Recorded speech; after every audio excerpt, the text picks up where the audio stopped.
Ngayon ay April Fool's Day. Tingnan natin kung anong klaseng biro ng tadhana sa inyo. Two of Cups energy. Biro ba ito? Nangangamoy pag-ibig. Yan. For some reason, naka-pick up tayo ng salitang nurse. So, pwedeng ito ay nasa medical field, or the general message that I'm picking from that is the one who will nurse, no? Parang mag-aalaga, mag-care, or caring siya. Yan, kahit hindi siya isang nurse, or hindi siya medical practitioner, or hindi siya doctor, general message is caring at maalaga. Yan. Alamin natin.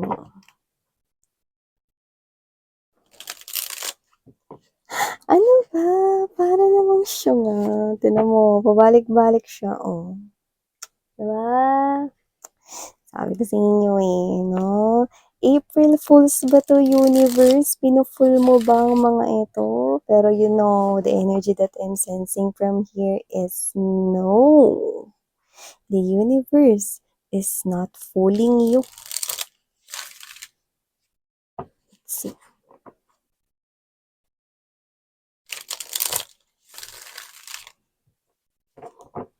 Universe, puputulin mo ba yung happiness ko dahil sa narinig ko? No, the sun is the happiest energy in the tarot. For some reason, no, mas mataas yung percentage na nararamdaman kong hindi ito isang biro, no? So, yan yung alamin pa natin more.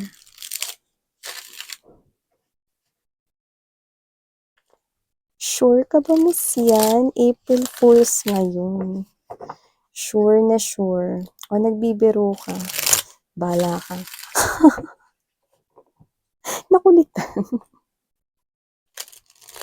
Well, I'm seeing na for some reason, I'm trusting, no, my intuition in this reading of yours.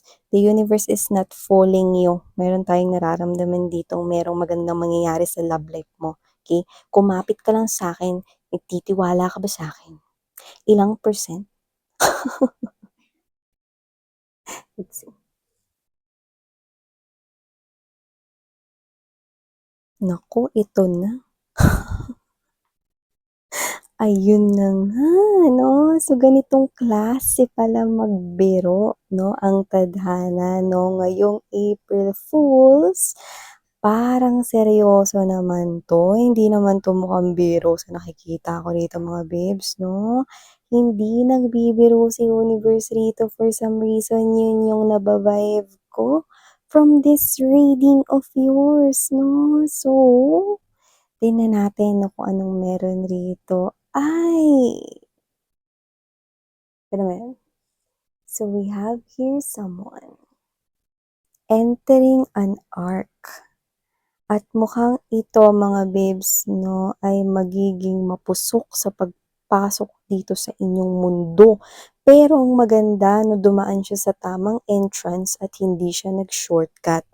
Ang ibig kong sabihin doon, no, with this person over here, this is definitely here someone, no, na talagang may pagtatangkang pumasok sa inyong buhay, no, at hindi nagbibiro rito ang tadhana na papasukin itong tao na to sa buhay mo dahil una sa lahat nakikita ko na siya ay person na may respeto at paggalang, no. So this is someone here, no, na tingin ko dadaan sa isang proseso ang inyong connection, no. Step by step process ito at hindi ko nakikitang merong fixer. So, kung sino man tong energy na to na nakikita ko rito na talagang tuloy-tuloy na ito, no? Excuse me. Kinanta ko na talaga, mga babes, no? Tignan mo, kahit na parang sikretong malupit pa ito dapat siguro, no? Pero ngayon ay kinakanta ko na sa inyo. So, nakikita ko na ito ay klase ng isang surprise sa inyo ni universe na pero ayan, oh, tignan mo 'no, nakikita mo nagga-gargle boses ko. Surprise pero sinasabi ko na daw sa inyo, 'yan 'no. Siyempre walang lamangan dito mga babes. Ayan, 'di ba? See? Kita mo 'yan umaga pa lang 'no, husky na agad yung boses natin na pero tutuloy pa rin natin 'to. Nag-iisang spoiler sa YT, 'yan 'no. Okey, bongga. Ah, sabi ni Eight of, Wands energy, okey. Ang taray, Empress to this Page of Cups energy, Nine of Wands. Ayun na nga, yun na nga sinasabi ko dito 'no, sa mga taong nakapaligid sa'yo 'no, ipunto na natin mga tsismoso-tsismosa 'no, at ang mga may pakialam sa buhay ng iba kaysa sa sarili nilang life ay present dito, 'yan. So, hi and hello there collective. Maraming salamat sa inyong walang sawang suporta dito 'no, at yes 'no, dito walang lihiman 'no, pawang katotohanan lamang. Hindi rin ito parte ng balita kundi ito ay tunay na kaganapan sa iyong tunay na buhay. So, whatever the case may be, nakikita ko rito na ngayong April Fools ang simula 'no, ng biro ni universe 'no, ganitong biro talaga 'no. Biruin mo nga rin 'no, si collective ng ganito, 'yan. Ito yung klase ng hindi 'to biro ha, pero sorpresa kasi sana ito 'no, na dapat hindi ko muna ikanta ngayon, eh, lumabas, eh, 'yan 'no. Alangan naman sabihin ko, tapos na yung reading itutuloy na lang natin ito sa divine timing. Kailan niyo miss 'yan 'no? Siyempre dahil kilala ko bilang spoiler 'no, ng YT, itutuloy natin ito 'no. So kung makutongan man ako mamaya 'no, ng mga angels at spirit guides 'no, kiber, matigas ang ulo. So yun nga nakikita ko dito 'no, siyempre may rason 'no, bakit pinapasilip ito sa inyo 'no, so lahat ng puwede nating pigain 'no, na parang kalamansi dito sa reading ninyo ay sasabihin natin.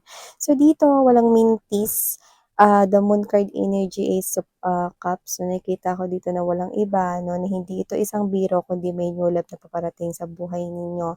This is the person here na papasok sa iyong mundo 'no, na itong person na 'to 'no, ay ang laman ng lahat ng panaginip mo.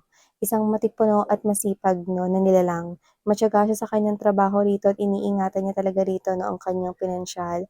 Hindi siya magastos at isa siya ritong may paninindigan. Isang person na rito talaga naman 'no, na maipagmamalaki mo at nakikita ko dito na Empress energy and there's this Page of Cups energy. Magiging kayo. Taray 'no, magiging kayo at nakikita kong niyayabang mo siya sa lahat. Magiging kayo at nakikita kong pinagyayabang mo siya sa lahat, 'yan. For some reason, yung iba sa inyo puwedeng mas younger ito sa inyo by age but doesn't have to be. Pero dahil nakuha natin yun, binanggit rin natin. Pero kung sino man ito, mapusok na nila lang napapasok sa iyong mundo, ay siya rin makakapasok 'no, ng talaga naman na bull's-eye sa inyong puso. Kung makikita mo na merong isang pana diyan na walang mintis, tumama talaga at ang pana na 'yan ang kaibahan sa lahat ng mga pana ay ang panang ito ay may wings of an angel 'no. Ito na nga yung sinasabi ko sa inyo na nasurpresa sa inyo ng inyong angels and spirit guides right here. Nasurpresa lang sana, pero ang ingay nung reader. Eh, ba't kasi pinakita niyo sa'kin, 'di ba?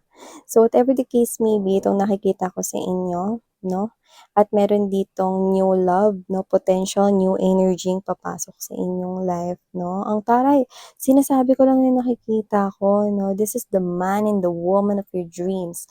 This is the person that you wanna meet. This is someone here na nag-e-embody sa lahat ng mga katangian na gusto mo sa isang lalaki at sa isang babae.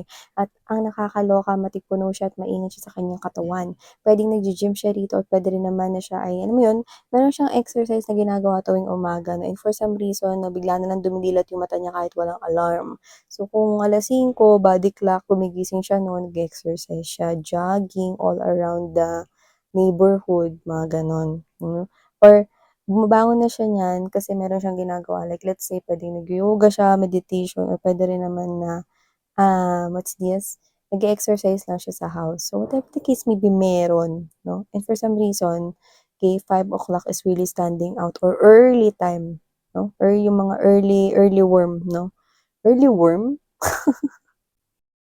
'Yan 'no, so nakikita ko rito na kung sino man 'tong energy na 'to, masipag siya sa trabaho, okey, at responsable siya, okey. Responsible guy, responsible woman ang nakikita ko rito. And for some reason, yung iba sa kanila puwedeng humiwalay na sa family, like puwedeng naging independent na, puwedeng naninirahan mag-isa na, pero continue continue pa rin yung pag-contact nila sa kanilang family.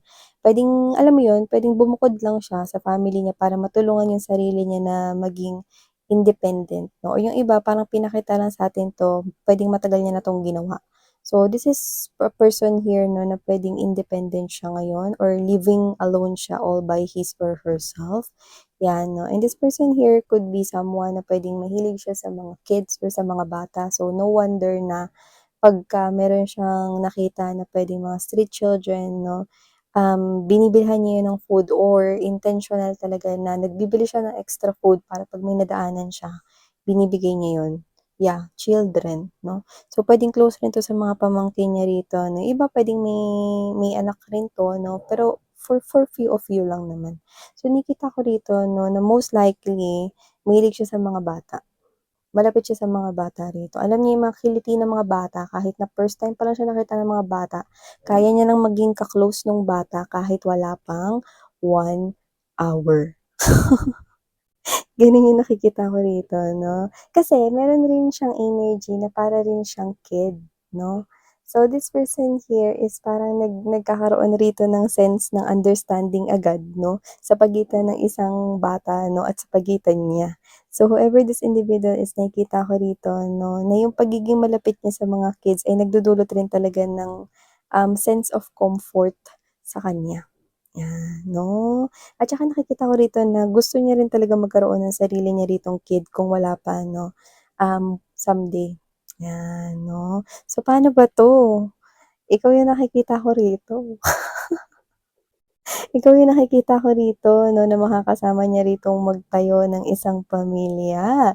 So, in short, ikaw yung magbibigay sa kanya rito ng anak. So, regardless kung ano man rito ang gender mo, it doesn't matter. Pero yun nga, LGBTQs, just take how this resonate, babes 'no. Kasi nakikita ko rito na pamilya ang matatagpuan niya sa'yo. 'Yan, okey?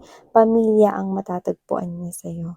And for some reason, nakikita ko na magiging proud ka sa kanya kasi bukod sa mabait, maalaga, understanding, masipag, masikaso, responsable, independent at nasa kanya ng lahat, magiging proud ka pa lalo sa kanya dahil siya ay pretty at handsome. So, ibig sabihin 'no, etong klase ng energy na 'to ay talaga rin naman na agaw atensyon sa ibang mga mata. So, ibig sabihin 'no, ikaw na, sa kanya ng lahat. So, kung sino man 'tong individual na ito, na nakikita ko rito na magiging masaya ka sa pagpasok ng, person na 'to. So, hindi ko nakikita nagbibiro si universe na pinasok na 'to sa buhay niyo at sasabihin niya na, "April's Fool, babawiin ko rin 'yan sa'yo." Wala naman akong nakikitang gano'n, kasi nakikita ko pa nga dito 'no, na magugulat ang mga kapitbahay, tsismoso mo ritong mga katrabaho 'no, na ikaw ay ikakasal sa kanya. We have here the marriage card, okey?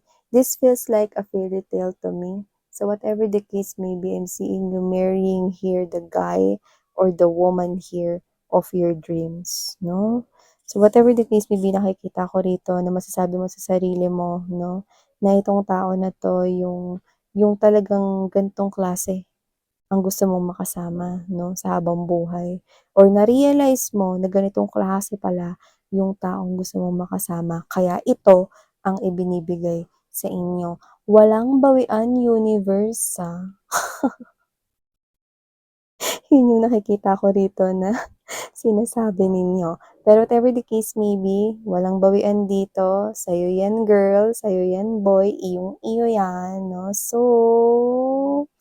you already, ikaw na. So, ano man 'to na nakikita ko rito na taray, umagang-umaga pa lang ngiting kay ganda, umagang kay ganda, 'di ba? Ang magandang balita na 'to pagdating sa'yo, buhay, pag-ibig. Kaya naman mga babes 'no, i-claim, claim, claim, claim, claim mo na 'yan dahil alam kong deserve mo 'to. So, thank you so much, mga babes 'no. Please do check out other channels 'no, ang mga links ay nasa description box kasi baka maka-resonate at meant to hear mo rin ang mga mensahe doon. So maraming salamat sa inyong lahat. Sarang Heyo Love and Light. Muli ako po si Yan. Thank you so much. Love and Light.